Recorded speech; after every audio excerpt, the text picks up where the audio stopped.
अथ श्री नरसिंह पुराण 12वां अध्याय यम और यमी का संवाद। ओम नमः शिवाय, ओम नमः शिवाय, ओम नमः शिवाय। सूतवाचो श्रुत्वेमामृतां पुण्यां सर्वपाप प्रणाशिनीम् अवितृप्तः सा धर्मात्मा सुको व्यासो सभासत। श्री सुकुवाच अहोतीव तपश्चर्या मार्कण्डेयस्य धीमतः येन दृष्टो हरिः साक्षाद्येन मृत्युः पराजितः। सा तृप्तिरस्ति मे तातो श्रुत्वे मां वैष्णवीं कथां पुण्यां पापहरां तातो तस्मादन्यत्तु मे वद। नराणां दृढचित्तानां कार्यं नेह कुर्वताम् यत् पुण्यं ऋषिभिः प्रोक्तं तन्मे वद महामते। व्यासुवाचो नराणां दृढचित्तानामिह लोके परत्र च पुण्यं यत् स्यान्मुनिश्रेष्ठो तन्मे निगदतः शृणु। अत्रैवोदाहरन्तीमो मितिहासं पुरातनम् अत्रैवोदाहरन्तीमोमितिहासं पुरातनम् यम्या च सह संवादं यमस्य च महात्मनः। विवस्वानदिते पुत्रस्तस्य पुत्रौ सुवर्चसो जज्ञाते सा यमश्चैव यमी चापि यवीयसी। तौ तत्र संविवर्धेते पितुर्भवन उत्तमे क्रीडमानो स्वभावेन स्वच्छन्दो गमनाबुभौ। यमी यमं समासाद्य स्वसा भ्रातरं ब्रवीत। ओम नमः शिवाय, ओम नमः शिवाय। यम्योवाचो ना भ्राता भग्नीं योग्यां कामयन्तीं च कामयेत वरात्रभूतेन किं तस्य स्वासुर्यो न पतिर्भवेत्। अभूत इव सा ज्ञेयो नातु भूतः कथञ्चन अनाथां नाथमिच्छन्तीं स्वसारं यो नाथति। काङ्क्षन्तीं भ्रातरं नाथं भर्तारं यस्तु नेच्छति भ्रातेति नोच्यते लोके सा पुमान् मुनिसत्तमः। स्याद्वान्यतनया तस्य भार्या भवति किं तया ईक्षतस्तु स्वसा भ्रातुः कामेन परिदह्यते। यत् कार्यामहमिच्छामि त्वमेवेच्छो तदेव हि अन्यथाहं मरिष्यामि त्वामिच्छन्ति विचेतनः। ओम नमः शिवाय। काम दुखम सह्यं नु भ्रातः किं त्वं नाचेच्छसि कामाग्निना भृशं तप्ता प्रलीयाम्यङ्गे माचिरम्। कामार्ताया स्त्रियः कान्ता बसगो भवमाचिरं स्वेन कायेन मे कायं संयोजयितुमर्हसि। नमः शिवाय। यमुवाचो किमिदं लोकविद्विष्टं धर्मं भगिनी भाससे अकार्यो मिह कः कुर्यात् पुमान् भद्रे सुचेतनः। नाते संयोजयिष्यामि कायं कायेन भामिनी ना भ्राता मदनार्तायाः स्वसुः कामं प्रयच्छति। महापातकमित्याहुः स्वसारं योऽधिगच्छति पशूनामेष धर्मः स्यात् तिर्यगयोनिनिवितां सुवे। यम्योवाच एक स्थाने यथा पूर्वं संयोगो नो न दुष्यति मातृगर्भे तथैवायं संयोगो नो न दुष्यति। किं भ्रातरप्यनाथां त्वं मम नेच्छति शोभनं स्वासारं निरतिरक्षः संगच्छति च नित्यसः। ओम नमः शिवाय, ओम नमः शिवाय, ओम नमः शिवाय। यमुवाचो स्वायंभुवापि निद्येन्तः लोकभृत्यं जुगुप्सितं प्रधानपुरुषाचीर्णं लोकोऽयमनुवर्तते। तस्माद् निन्दितं धर्मं प्रधानपुरुषश्चरेत निन्दितं वर्जयेद्यत्नादेतद्धर्मस्य लक्षणम्। यद्यदाचरति श्रेष्ठस्तत्तदेवोत्तरो जनः सायत् प्रमाणं कुरुते लोकस्तदनुवर्तते अपित पापमहं मन्ये अति पापमहं मन्ये सुभगे वचनं तव विरुद्धं सर्वधर्मेषु लोकेषु च विशेषतः मत्तोऽन्यो यो भवेद्यो वै विशिष्टो रूपशीलतः तेन सार्धं प्रमोदस्व नाते भरता भवाम्यहं नाहं स्पृशामि तन्वा ते तनुं भद्रे दृढव्रतः मुनयः पापमाहुस्तं यः स्वासारं निगृह्णति। याम्युवाचो दुर्लभं चैव पश्यामि लोके रूपमिहेदृशं यत्र रूपं वयश्चैव पृथिव्यां क्वा प्रतिष्ठितं नाभिजानामि ते चित्तं कुत एतत् प्रतिष्ठितं आत्मरूपो गुणोपेतां नाकामयसि मोहितामो लतेवो पादपे लग्ना कामं त्वच्छरणं गता बाहुभ्यां सम्परिष्वज्य निवसामि शुचिस्मिता। यमुवाचो अन्यं श्रवस्य शुश्रोणि देवं देव्यासिते क्षणा यस्तु ते काममोहेन चेतसा विभ्रमं गतः तस्य देवस्य देवी त्वं भवेथा वरवर्णिनी इप्सितां सर्वभूतानां वरयां संसन्ति मानवाः सुभद्रां चारु सर्वांगीं संस्कृतां परिचक्षते तत्कृतेऽपि सुविद्वांसो न करिष्यन्ति दूषणं परितापं महाप्राज्ञे न करिष्ये दृढव्रतः चित्तं मे निर्मलं भद्रे विष्णो रुद्रे च संस्थितम् अतः पापं नूनेच्छामि धर्मचित्तो दृढव्रतः। ओम नमः शिवाय ओम नमः शिवाय ओम नमः शिवाय। व्यासुवाचो आसकृतो प्रोच्यमानोऽपि तया चैवं दृढव्रतः कृतवान् नायमः कार्यं तेन देवत्वमाप्तवान् नराणां दृढचित्तानामेवं पापपूर्वताम् अनन्तं फलमित्याहुस्तेषां स्वर्गफलं भवेत् एतत्तु याम्युपाख्यानं पूर्ववृत्तं सनातनं सर्वपापहरं पुण्यं श्रोतव्यमनसूयया यश्चैतत् पठते नित्यं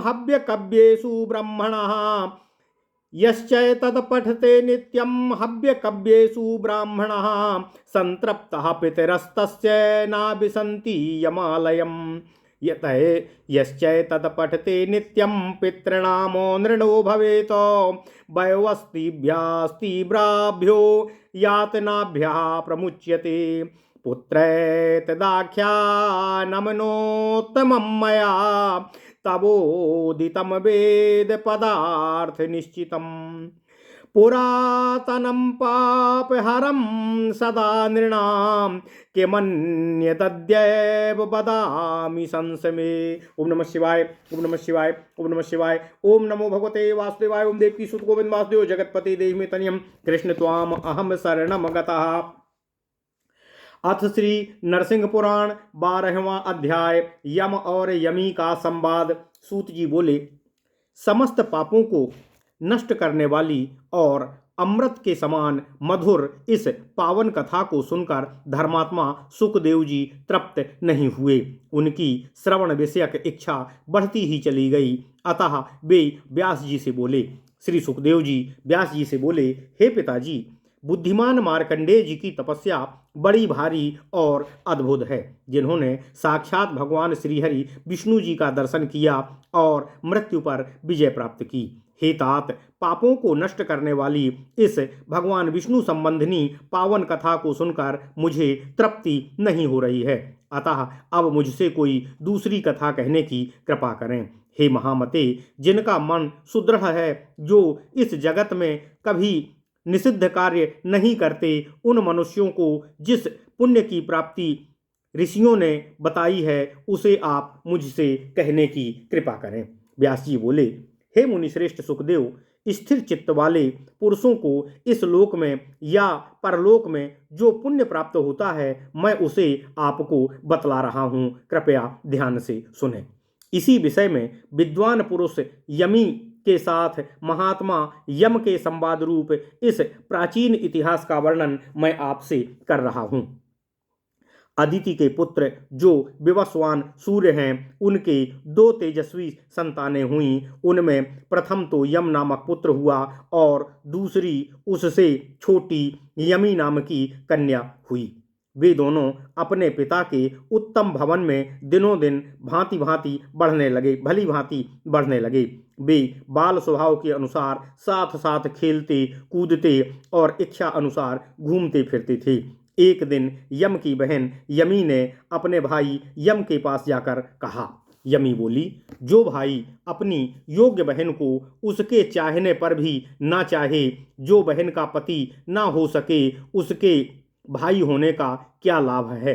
जो स्वामी की इच्छा रखने वाली अपनी कुमारी बहन का स्वामी नहीं बनता, उस भ्राता को ऐसा समझना चाहिए कि वह पैदा ही नहीं हुआ है, किसी तरह भी उसका उत्पन्न होना नहीं माना जा सकता। भैया, यदि बहन अपने भाई को ही अपना स्वामी, अपना पति बनाना चाहती है, इस दशा में जो बहन को नहीं चाहता वह पुरुष मुनि शिरोमणि ही क्यों ना हो, इस संसार में भ्राता नहीं कहा जा सकता। यदि किसी दूसरे की ही कन्या उसकी पत्नी हो तो भी उससे क्या लाभ। यदि उस भाई की अपनी बहन उसके देखते देखते काम से दग्ध हो रही हो क्षमा कीजिएगा, काम से दग्ध हो रही है। मेरे होश इस समय अपने ठिकाने पर नहीं है। मैं काम से अत्यंत पीड़ित हूँ। मैं इस समय जो काम करना चाहती हूँ, तुम भी उसी की इच्छा करो, नहीं तो मैं तुम्हारी चाह लेकर प्राण त्याग दूंगी, मर जाऊंगी। भाई, काम की वेदना असह्य होती है, तुम मुझे क्यों नहीं चाहते। हे प्यारे भैया, कामाग्नि से अत्यंत संतप्त होकर मैं मरी जा रही हूँ, अब देर ना करो। हे कांत, मैं काम पीड़िता स्त्री हूँ, तुम शीघ्र ही मेरे अधीन हो जाओ, अपने शरीर से मेरे शरीर का संयोग होने दो। यम बोले, हे बहन, सारा संसार जिसकी निंदा करता है, उसी इस पाप कर्म को तू धर्म कैसे बता रही है। हे भद्रे, भला कौन सचेत पुरुष यह ना करने योग्य पाप कर्म कर सकता है।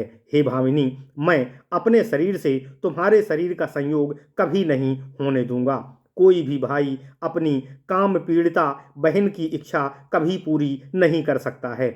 जो बहन के साथ समागम करता है, उसके इस कर्म को महापातक माना गया है। हे शुभे, यह तिर्यक योनि में पड़े हुए पशुओं का धर्म है, देवता या मनुष्यों का धर्म नहीं है। यमी बोली, हे भैया, हम दोनों जुड़वा संतानें हैं और माता के गर्भ में एक साथ रहे हैं। पहले माता के गर्भ में एक ही स्थान पर हम दोनों का जो संयोग हुआ था, वह कैसे दूषित माना गया है, उसी तरह यह संयोग भी दूषित कहीं नहीं हो सकता है। हे भाई, अभी तक मुझे पति की प्राप्ति नहीं हुई है, तुम मेरा भला करना क्यों नहीं चाह रहे हो।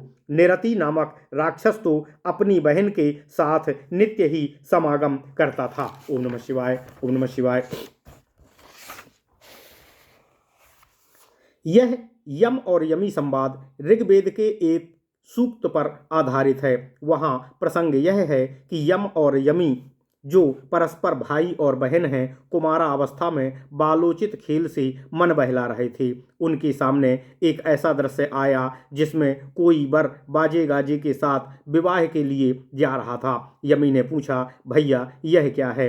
यम ने उसे बताया, यह बारात है, इसमें वर वेशधारी पुरुष किसी कुमारी स्त्री के साथ विवाह करेगा, फिर वे दोनों पति पत्नी होकर गृहस्थ जीवन व्यतीत करेंगे। यमी बालोचित सरलता के साथ प्रस्ताव कर बैठी, हे भैया, आओ हम और तुम भी परस्पर विवाह कर लें। यम ने उसे समझाया कि भाई के साथ बहन का विवाह नहीं होता है, तुम्हें मुझसे भिन्न किसी दूसरे श्रेष्ठ पुरुष को अपने पति रूप में वर्ण करना होगा। अन्यम प्रणुष्य शुभगे पतिम मत।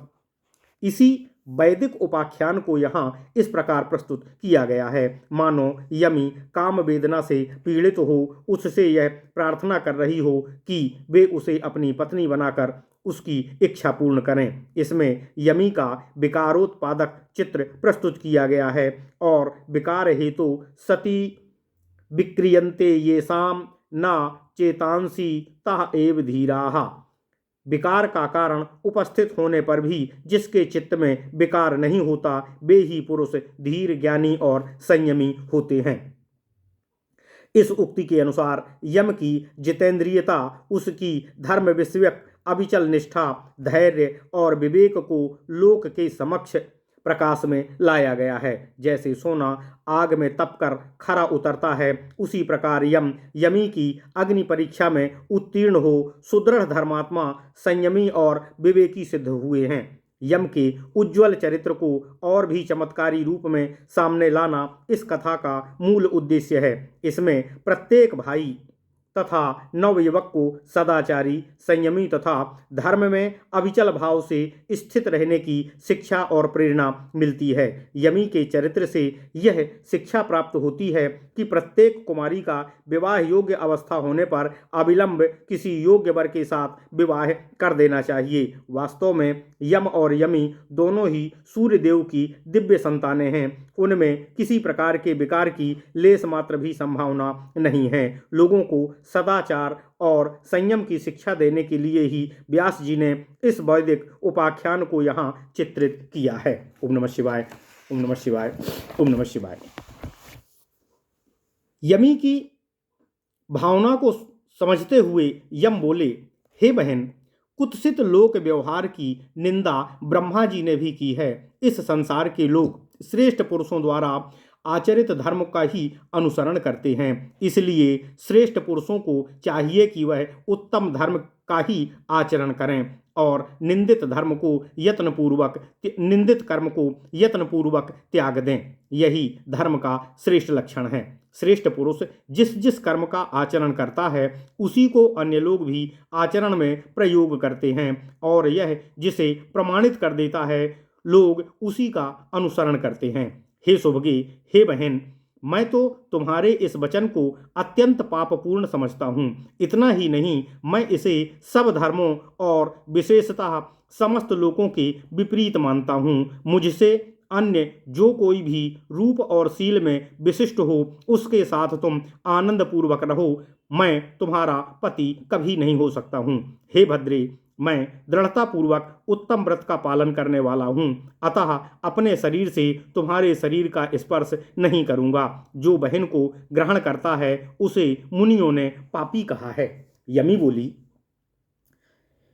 हे भाई, मैं देखती हूँ इस संसार में ऐसा तुम्हारे समान रूप दुर्लभ है। भला पृथ्वी पर ऐसा स्थान कहाँ है जहाँ रूप और समान अवस्था दोनों एकत्र वर्तमान हों। मैं नहीं समझती हूँ तुम्हारा यह चित्त इतना स्थिर कैसे है, जिसके कारण तुम अपने समान रूप और गुण से युक्त होने पर भी मुझ मोहिता स्त्री की इच्छा नहीं करते हो। वृक्ष में संलग्न हुई लता के समान मैं स्वेच्छा अनुसार तुम्हारी शरण में आई हूँ। मेरे मुख पर पवित्र मुस्कान शोभा पाती है। अब मैं अपनी दोनों भुजाओं से तुम्हारा आलिंगन करना चाहती हूँ और मैं ऐसा करके ही रहूंगी। यम बोले, हे श्यामलोचने, हे बहन, हे सुश्रोणी, मैं तुम्हारी इच्छा पूर्ण करने में पूर्णतः असमर्थ हूँ। तुम किसी दूसरे देवता का आश्रय लो। हे वरवर्णिनी, तुम्हें देखकर काम मोह से जिसका चित्त विभ्रांत हो उठे, उसी देवता को कि तुम देवी हो जाओ जिसे समस्त प्राणी चाहते हों। मानवगण जिसे वर्णीय बतलाते हैं, हे कल्याणमयी, हे सर्वांग सुंदरी और हे सुसंस्कृता कहते हैं, उसके लिए भी विद्वान पुरुष कभी दूषित कर्म नहीं करेंगे। हे महाप्राज्ञे, मेरा व्रत अटल है। मैं यह पश्चातापजनक पाप कर्म कदापि नहीं करूँगा। हे भद्रे, मेरा चित्त निर्मल है। भगवान विष्णु और शिव के चिंतन में लगा हुआ इसलिए मैं दृढ़ संकल्प और धर्मात्मा होकर निश्चय ही यह पाप कर्म कभी नहीं करूँगा। ओम नमः शिवाय, ओम नमः शिवाय।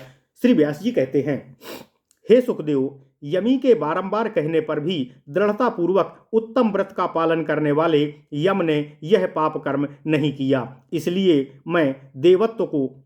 वे देवत्व को प्राप्त हुए। इस प्रकार स्थिर चित्त होकर पाप कर्म ना करने वाले मनुष्यों के लिए अत्यंत पुण्य फल की प्राप्ति बतलाई गई है। ऐसे लोगों को स्वर्ग रूप फल उपलब्ध होता है। यह यमी का उपाख्यान, जो प्राचीन एवं सनातन इतिहास है, सब पापों को दूर करने वाला और चरित्र को पवित्र करने वाला है। असूया त्याग कर इसका श्रवण करना चाहिए। जो ब्राह्मण देवयाग और पितृयाग में सदा इसका पाठ करता है, उसके पितृगण सदैव पूर्णतः तृप्त रहते हैं। उन्हें कभी यमराज के भवन में प्रवेश नहीं करना पड़ता। जो इसका नित्य पाठ करता है वह पितृ ऋण से मुक्त हो जाता है तथा उसे तीव्र यम यातनाओं से छुटकारा मिल जाता है। हे पुत्र सुखदेव, मैंने तुमसे यह सर्वोत्तम एवं पुरातन उपाख्यान कह सुनाया है, जो वेद के पदों तथा अर्थों द्वारा निश्चित है। इसका पाठ करने पर यह